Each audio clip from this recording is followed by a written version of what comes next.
Mesdames, Messieurs, bonsoir. Voici les titres de cette édition. Le ministère d'évangélisation des Nations pour héritage de l'apôtre des Nations Augustin Tuni-Sosa a démarré hier soir une grande campagne de prière pour la présidentielle de 2026 et pour les malades au stade municipal de Ouidah. Elle se déroule sous le thème « Si mon peuple s'humilie » tiré de 2 Chroniques 7 verset 14. La campagne dure 3 jours. L'école bilingue Brillant Montessori School, dans le cadre de son programme d'excursion, était dans les locaux de Radio Maranatha ce jeudi 26 février 2026. Un accueil chaleureux a été offert aux apprenants et à leurs responsables. Vous suivrez la quintessence de cette visite dans cette édition. Hors du Bénin, le gouvernement afghan dit vouloir le dialogue avec le Pakistan qui a déclaré la guerre ouverte. Ce jeudi 26 février 2026, sur le terrain municipal de Ouidah, une grande campagne de prière de 3 jours a été lancée par l'apôtre des Nations, le révérend Augustin Tuni-Sosa. Cette première soirée a été marquée notamment par des exhortations sur la gratitude et bien d'autres. Retour sur le jour 1 de cette campagne avec Félicité Boton et Emek Benou. Une grande campagne de prière pour l'élection présidentielle de 2026 et pour les personnes malades a démarré ce jeudi 26 février 2026 à Ouidah. Une initiative portée par le président du ministère d'évangélisation des Nations pour héritage. Elle est placée sous le thème général « Si mon peuple s'humilie », inspiré de 2 Chroniques 7, verset 14.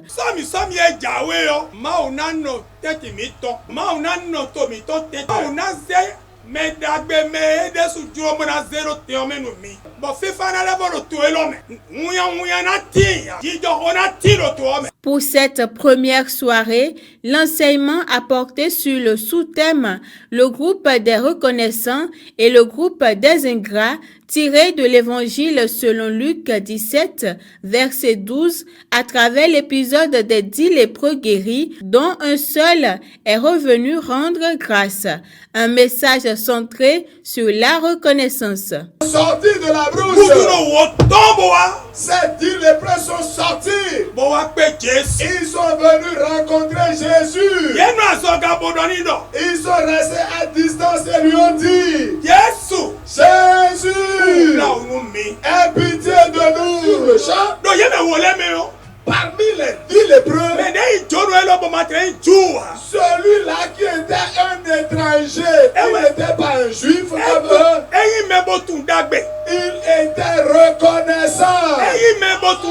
Moment particulièrement intense de la rencontre, l'appel au salut, suivi d'une séance de prière spéciale pour les malades et des témoignages de guérison.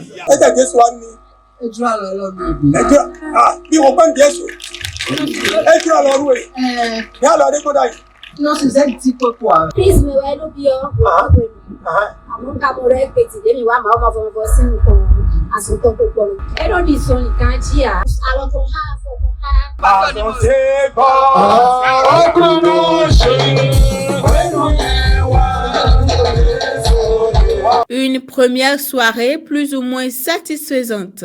Les grands défis ne sont pas imposés à nous, mais l'Esprit Saint nous a déjà fait pour nous, l'Esprit Saint va arroser le reste. Mais ce que je sais, c'est que toute chose pour son début est toujours un peu difficile, mais par l'aide de Dieu, nous avons la certitude que nous allons atteindre l'objectif. Cette première journée, nous bénissons le Seigneur pour ce qu'il a fait. Les gens sont sortis, mais pas encore nombreux, parce que c'est le premier jour. Donc nous espérons qu'avec ce qui s'est passé ce soir, demain, la foule sera encore plus nombreuse. Et après demain, comme nous avons 3 jours à faire, nous espérons que les gens viendront nombreux. Apprendre à dire merci, car la reconnaissance ouvre la voie à la grâce, à la guérison et à la transformation des vies.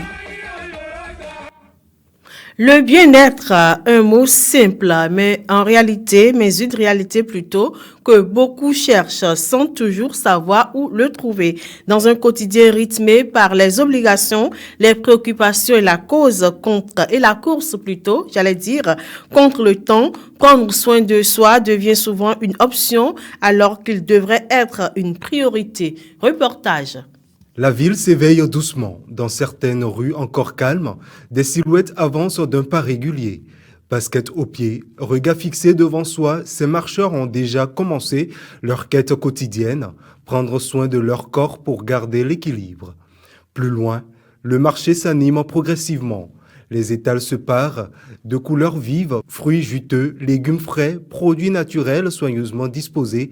Ici, le bien-être commence dans l'assiette à travers des choix alimentaires plus sains et plus naturels. Au cœur de la ville, certains espaces offrent une atmosphère totalement différente. Lumière tamisée, musique douce, silence reposant. Des lieux pensés pour permettre au corps et à l'esprit de se relâcher loin du bruit et du stress ambiant. Sous les arbres, dans les quartiers, des petits groupes se forment. Des voisins échangent, rient, partagent des moments simples. Ces instants de convivialité participent aussi à l'équilibre intérieur. Dans d'autres endroits, le calme est encore plus profond. Des lieux de recueillement où le silence, la prière et la méditation permettent à chacun de retrouver une paix intérieure.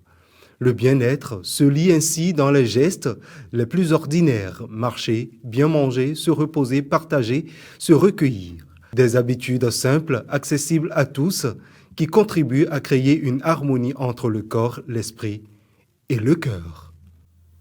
Faut-il imposer sa religion à ses enfants ou leur laisser la liberté de choisir? Entre traduction, conviction personnelle et liberté de conscience, les avis sont souvent partagés. Nous avons tendu notre micro aux citoyens et rencontré un homme de Dieu pour savoir comment transmettre la religion sans l'imposer. Suivez le reportage de Félicité Bouton et Credo Defli. La religion occupe une place importante dans de nombreuses familles. Mais une question revient souvent. Faut-il imposer sa foi à ses enfants ou leur laisser la liberté de choisir leur propre chemin spirituel? Entre transmission des valeurs, pression sociale et liberté de conscience, le débat divise.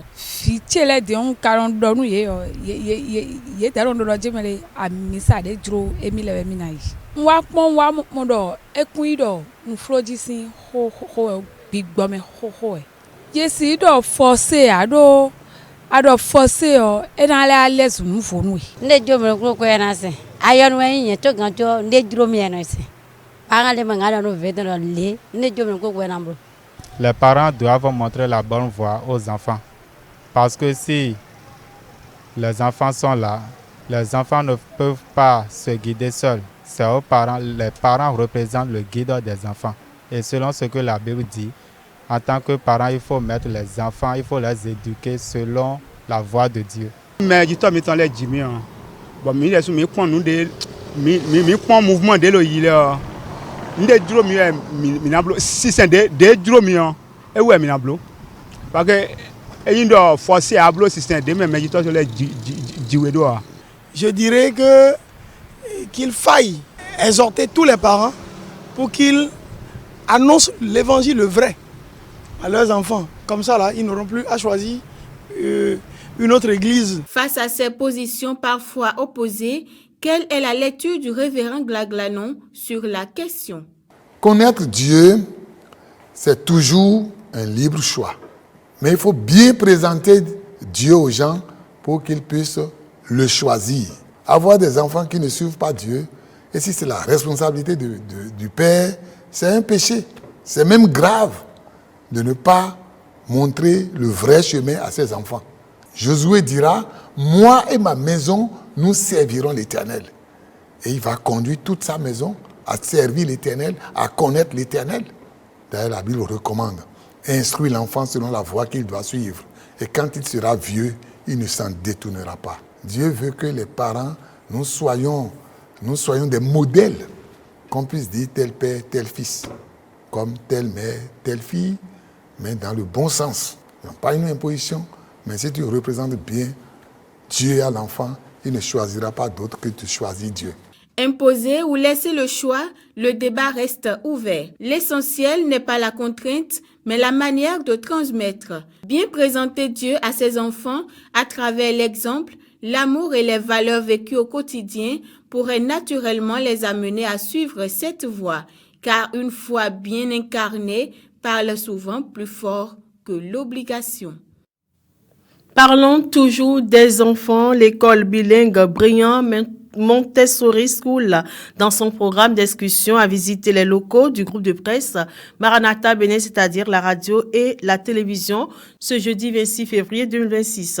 Tous d'un commun, le personnel des lieux n'a ménagé aucun effort pour offrir aux apprenants et à leurs responsables un accueil chaleureux. La quintessence de leur visite dans ce reportage. Ils sont venus nombreux découvrir la pratique du journalisme à la radio et à la télévision Maranatha Bénin ce matin.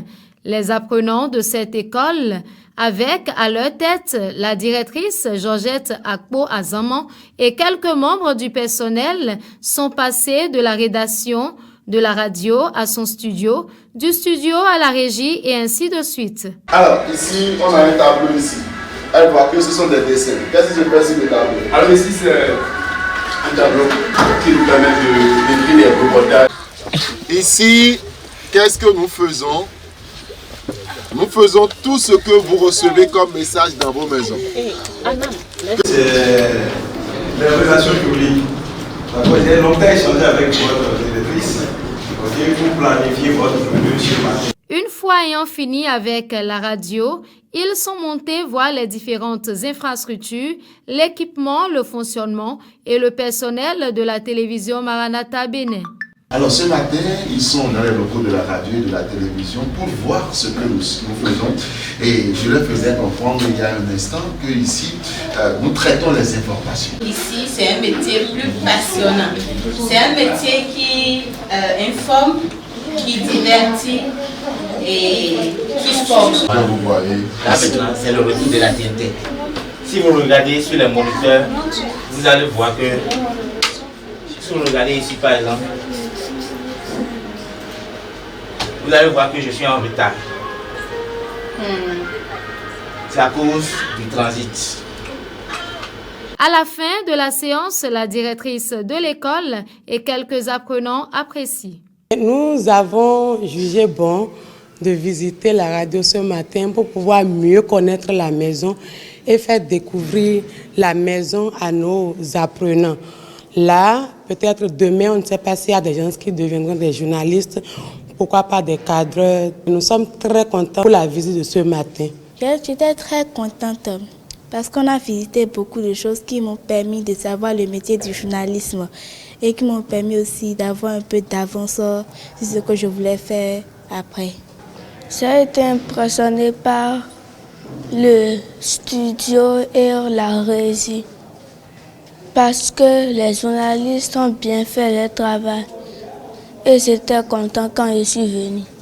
Après le groupe de presse Maranatha Bénin, cap est mis sur une autre société de la place permettant aux apprenants d'approfondir leurs connaissances. L'actualité internationale à présent. La Suède a brouillé un drone à proximité du porte-avions français Charles de Gaulle ce mercredi 25 février 2026. Et la Russie est suspectée. Le gouvernement afghan dit vouloir le dialogue avec le Pakistan qui a déclaré la guerre ouverte. Et au Japon, la première ministre s'oppose au fait de changer la priorité masculine dans les règles de succession impériale. Suivez les informations internationales dans ce journal compilé par Sinatu Aoyo-Adjovi. Un drone a été détecté non loin du port suédois de Malmö ce mercredi 25 février 2026 où stationne actuellement le porte-avions français Charles de Gaulle. C'est l'information reçue par l'agence France Presse le jeudi 26 février de l'état-major français et de l'armée du pays scandinave. Il a été brouillé par un dispositif suédois.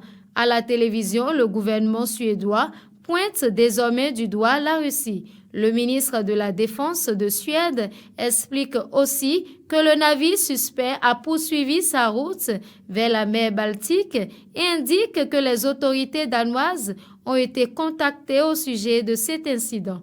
Jean-Noël Barrot, le ministre français des Affaires étrangères, se rendra vendredi à bord du porte-avions Charles de Gaulle, où il accueillera le gouvernement suédois. Une forte explosion a secoué Kaboul tôt ce vendredi 27 février au matin, quelques heures après que le gouvernement taliban a annoncé avoir lancé une offensive à la frontière contre le Pakistan. La déflagration a été entendue après le passage d'au moins un avion de chasse au-dessus de la ville et a été suivie de coups de feu. Peu après, le gouvernement pakistanais a confirmé avoir bombardé les villes de Kaboul et de Kandahar après l'attaque par l'Afghanistan d'installations militaires frontalières pakistanaises. Le ministre de l'Information pakistanais, Atollah Tarar, a indiqué sur X, je cite, « Des cibles de la défense talibane afghane ont été visées à Kaboul, dans la province de Paktia et à Kandahar. » Au Japon, Sanae Takeshi, première femme à occuper le poste de Premier ministre, a déclaré ce vendredi 27 février s'opposer à tout changement de la priorité donnée aux héritiers mâles dans les règles de succession pour le trône impérial nippon. Celle-ci a indiqué au Parlement respecter la conclusion d'un groupe d'experts qui a jugé approprié de limiter l'éligibilité aux descendants mâles en ligne directe appartenant à la lignée impériale. Elle a ajouté, je cite, « Le gouvernement et moi-même respectons ce rapport ». C'est la fin de l'édition, mesdames, messieurs. Merci pour votre attention. À demain, même heure, par la grâce de Dieu.